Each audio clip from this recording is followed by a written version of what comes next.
தமிழக உணவு பாதுகாப்புத்துறை அதிகாரிகளின் பொய் பரப்புரையால் பெரும் நஷ்டத்திற்கு ஆளாகியுள்ள தர்பூசணி விவசாயிகளுக்கு அரசு உரிய இழப்பீடு வழங்க வேண்டும் என்று நாம் தமிழர் தலைமை ஒருங்கிணைப்பாளர் சீமான் வலியுறுத்தியுள்ளார்.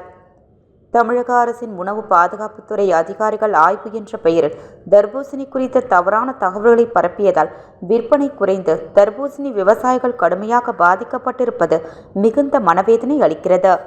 ஒரு சில விஷமிகள் தர்பூசணியில் செயற்கை ரசாயனம் கலக்கின்றனர் என்ற புகாரில் ஒட்டுமொத்த தர்பூசணி விவசாயிகளுக்கு பாதிக்கப்படும் வகையில் பொய்யான தகவல்களை பரப்பிய தமிழ்நாடு உணவு பாதுகாப்புத்துறை அதிகாரிகளின் பொறுப்பற்ற செயல் வன்மையான கண்டனத்துக்குரியது.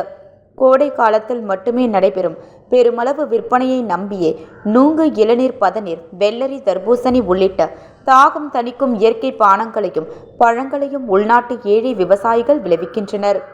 நம் நாட்டில் உடலுக்கு கேடு விளைவிக்கும் விலை அதிகமான பன்னாட்டு பெருநிறுவனங்கள் தயாரிக்கும் செயற்கை குளிர்பானங்கள் குளிரூட்டப்பட்ட கண்ணாடி அறையில் பளபளப்பாக பாதுகாப்பாக இருக்கிறது.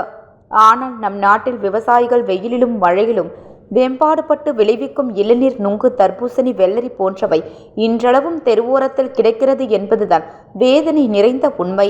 தற்போதுதான் மக்களுக்கு மெல்ல மெல்ல விழிப்புணர்வு ஏற்பட்டு இயற்கை உணவுகள் மீதான ஆர்வமும் அக்கறையும் அதிகரித்து வருகிறது. உடலுக்கு எவ்வித தீங்கும் விளைவாக்காது நலம் தரும் சத்துக்கள் நிறைந்த இயற்கை பானங்களையும் பழங்களையும் அதிக அளவில் விற்பனையாக ஊக்கப்படுத்தி விளம்பரம் செய்ய வேண்டியது ஒரு நல்ல அரசின் தலையாய கடமையாகும். ஆனால் அதற்கு நேர்மாறாக இயற்கையாக விளைவிக்கப்படும் பழங்களில் செயற்கை ரசாயனங்கள் கலக்கப்படுவதால் அரசு அதிகாரிகளை வதந்தியை பரப்பி மக்களிடம் பெரும் பீதியை ஏற்படுத்தி தர்பூசணி விளைவித்த விவசாயிகளுக்கு பெரும் நட்டத்தை ஏற்படுத்தி இருப்பது சிறிதும் மரமற்ற கொடுஞ்செயலாகும். தவறு செய்பவர்களை கண்டறிந்து தண்டிப்பதை விடுத்து தமிழக தர்பூசணி விவசாயிகளின் அனைவரையும் அரசு தண்டித்திருப்பது எவ்வகையில் நியாயமாகும்? அரசு அதிகாரிகளின் இத்தகைய அவதூறு பரப்புகளுக்கு பின்னால் பன்னாட்டு செயற்கை குளிர்பான நிறுவனங்களின் திட்டமிட்ட சதி இருப்பதாக தமிழக விவசாயிகள் சந்தேகிப்பது மிக மிக நியாயமானதாகும்.